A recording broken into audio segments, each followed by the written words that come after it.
ಒಂದು ಹಸಿರು ತುಂಬಿದ ಕಾಡಿನಲ್ಲಿ ಚುರುಕಾದ ಒಂದು ಮೊಲ ಮತ್ತು ನಿಧಾನವಾಗಿ ನಡೆಯುವ ಒಂದು ಆಮೆ ವಾಸವಾಗಿದ್ದವು.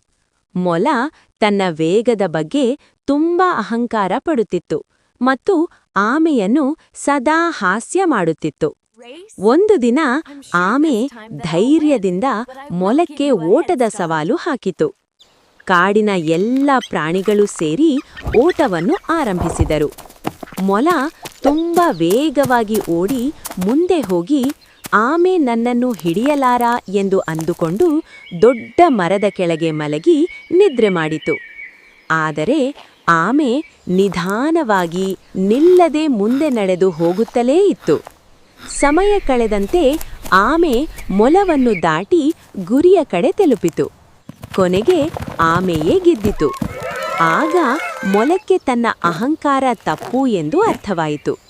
ಈ ಕಥೆ ನಮಗೆ ಹೇಳುವುದೇನೆಂದರೆ, ವೇಗಕ್ಕಿಂತ ಶ್ರಮ, ಅಹಂಕಾರಕ್ಕಿಂತ ಸ್ಥಿರತೆ ಸದಾ ಗೆಲುವು ತರುತ್ತದೆ.